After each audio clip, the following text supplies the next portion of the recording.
Hello friends, SRA info edutainment में आप सभी का स्वागत है। और आज जो मैं वीडियो लेके आया हूँ उसमें एक्चुअली मैं 2 स्टोरीज़ बताने वाला हूँ। अक्सर मेरे जो स्टूडेंट्स हैं वो मुझे बोलते हैं कि सर कुछ स्टोरीज़ सुनाइए, तो 0 आवर में मैं उनको स्टोरीज़ सुनाता हूँ। तो मैंने सोचा कि उन स्टूडेंट्स को याद करते हुए आज ये 2 स्टोरीज़ आपको सुनाऊँ। तो ये जो वीडियो है इसमें जो 2 स्टोरीज़ मैं बता रहा हूँ, पुराने ज़माने में भारतवर्ष में जब चतुराश्रम ये प्रथा चालू था तो उस वक्त ब्रह्मचर्य करके एक स्टेज हुआ करता था जहाँ पे 12 साल से 26 साल के बीच में बच्चों को गुरु के आश्रम में रह के शिक्षा ग्रहण करना पड़ता था। जो डिफरेंट स्किल सेट्स है वो उन लोग एक्वायर करते थे। तो उसी से रिलेटेड 2 स्टोरीज़ है, बहुत मज़ेदार स्टोरीज़ है। एंड तक ज़रूर सुनिएगा और पसंद आए तो कमेंट कीजिए, लाइक कीजिए और मेरा चैनल को सब्सक्राइब कीजिए और बेल आइकन को प्रेस कीजिए ताकि आपको जो नए वीडियोज़ है आपको नोटिफिकेशन आते रहे। तो here comes the first story. बहुत पहले विद्यामुनि नाम के एक गुरु हुआ करते थे। उनके आश्रम में बहुत सारे शिष्य भी पढ़ाई करते थे, शिक्षा ग्रहण करते थे। तो उनमें से 4 ऐसे शिष्य थे जो बहुत ज़्यादा गुरु के करीबी थे, गुरु को बहुत श्रद्धा करते थे, बहुत रेस्पेक्ट करते थे। ये जो 4 शिष्य हैं इनमें से पहला शिष्य का नाम निश्चय था, दूसरे शिष्य का नाम था अजय, तीसरे शिष्य का नाम था संजय और चौथे शिष्य का नाम था विजय। तो एक दिन गुरुजी ने ये 4 शिष्यों को अपने पास बुलाया और बुलाकर ये कहा कि देखो शिष्य, मैं 4 महीने के लिए तीर्थ यात्रा में जाना चाहता हूँ, तो इन 4 महीनों में ये पूरे आश्रम का ध्यान आपको रखना है। तो जाते जाते गुरुजी ने एक पोटली 4 शिष्यों को दे दिया और देते हुए ये कहा कि देखो ये जो पोटली मैं दे रहा हूँ ये ठीक मेरे जैसा ही है, तो इसको बहुत संभाल के रखना, बहुत प्यार से रखना, बहुत रेस्पेक्ट से रखना। विद्यामुनि गुरुजी जो है वो निकल जाते हैं अपने तीर्थ यात्रा में। तो पहला जो शिष्य है निश्चय, वो उस पोटली को लेके बहुत आदरपूर्वक जहाँ पे वो अपने देवता को आराधना करता था उस देवता के बाजू में उस पोटली को रख देता है।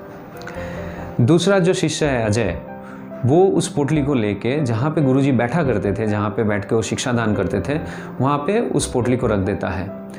और तीसरा जो शिष्य है संजय, वो उस पोटली के चारों बाजू में एक छोटा सा कुटिया बनाता है और मंदिर के जैसे उसको बना के उसको रोज़ पूजा करता है। तो लास्ट जो शिष्य है जिसका नाम था विजय, विजय क्या सोचता है कि अरे ये पोटली के अंदर ऐसा क्या है जो गुरुजी के समान है। तो उस पोटली को वो खोलता है। खोलने के बाद उसमें देखता बहुत सारे गेहूं है।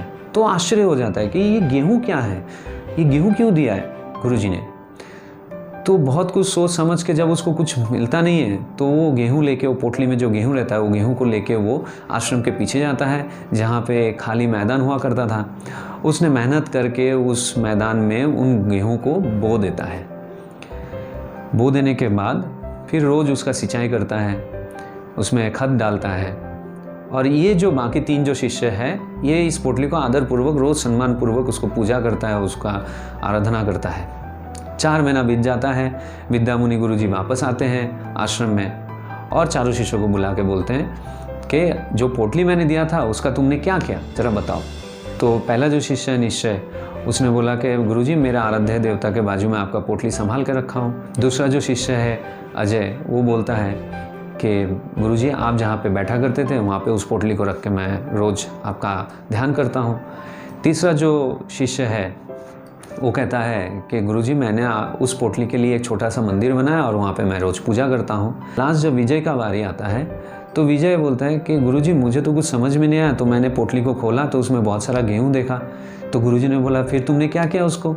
और वो आश्रम के पीछे गुरुजी को लेके जाता है और गुरुजी को ये बताता है कि गुरुजी आपने जो गेहूं मुझे दिया था पोटली में, वो गेहूं मैंने निकाल के यहाँ पे जो बोया था आज वो फसल बन के तैयार है। तो गुरुजी ये देख के बहुत खुश हो जाते हैं। फिर वापस आते हैं और गुरुजी ये 4 शिष्यों को बुलाते हैं। बुलाने के बाद सबको को ये बोलते हैं कि आज जो है विजय का जो शिक्षा है वो पूरा हो चुका है और विजय अपने घर जा सकता है और बाकी जो शिष्य है वो आश्रम में रुकेंगे, उनका शिक्षा अभी तक पूरा नहीं हुआ है। अब ये तीनों शिष्य के अंदर एक सवाल पैदा होता है, जो सवाल शायद से आपके अंदर भी पैदा हुआ रहेगा कि विजय ने ऐसा क्या किया जिसकी वजह से उसका शिक्षा पूरा हो गया। तो दोस्तों हमारी ज़िंदगी में भी ठीक वैसे विद्यामुनि गुरुजी हैं, जिसको हम supreme power the almighty God कहते हैं। और जैसे विद्यामुनि गुरुजी ने सबको को एक एक पोटली गेहूँ दिया था, ठीक उसी तरीके से ये ऑलमाइटी गॉड हमारे अंदर, सबके अंदर इक्वली सारे स्किल सेट्स दिए।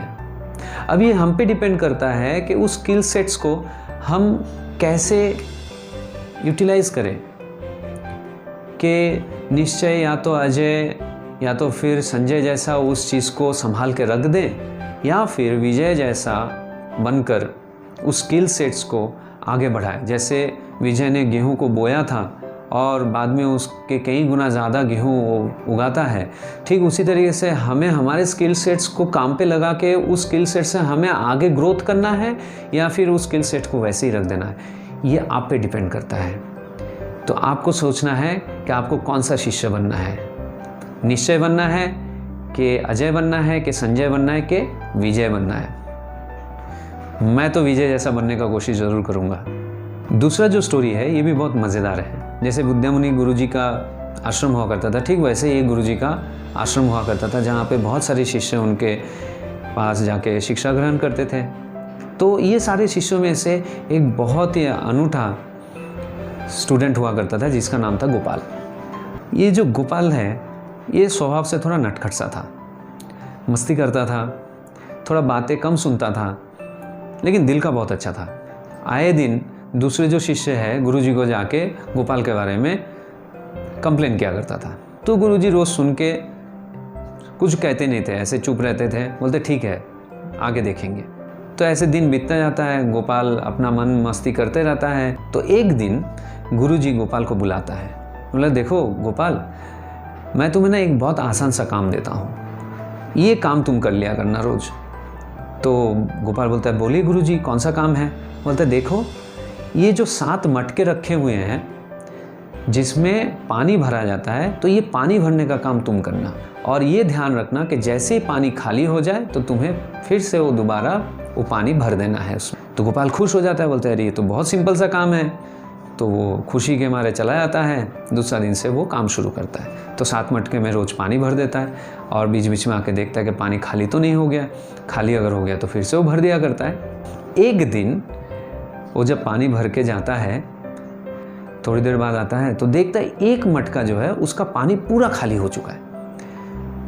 तो वो बोलता है अरे इतना जल्दी पानी कैसे खाली हो गया ये मटके में, बाकी मटकों में तो पानी है। तो जो भी हो वो फिर से पानी लाके डाल देता है।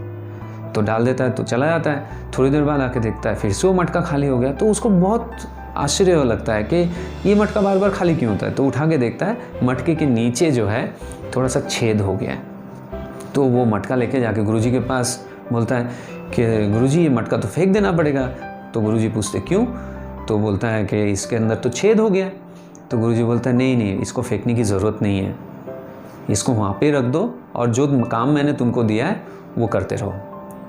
तो गोपाल मनी मन सोचता है कि मटके के अंदर छेद है, उसमें पानी डालें तो पानी तो चला जाएगा, ये कैसा आज्ञा है। तो अभी गुरुजी का आज्ञा है तो कुछ कर नहीं सकते हैं। तो मटका लेके जाकर रख देता है। अब इसका परेशानी बढ़ जाता है, रोज़ उसमें पानी डालते रहता है, पानी छेद से निकलता जाता है, पानी डालते रहता है, पानी छेद से निकलता जाता है। तो करे तो क्या करे, लेकिन करना पड़ेगा, गुरुजी का आज्ञा है। तो ऐसे रोज़ डालते रहता है, रोज़ पानी चला जाता है। बेचारा बहुत मेहनत करने लगता है। तो धीरे धीरे वो उस मटके के प्रति उसका ध्यान बढ़ते रहता है। जैसे पानी खाली होता है वो पानी डाल देता है। ऐसे करते करते एक दिन वो पानी मटके में डालता है तो देखता है कि पानी और निकल नहीं रहा है। तो आश्चर्य हो जाता है कि पानी निकल नहीं रहा है। तो उसको लगता है कि गुरुजी शायद से मटका बदल दिया है। तो दौड़ के जाता है गुरुजी के पास, गुरुजी आपने मटका बदल दिया है क्या।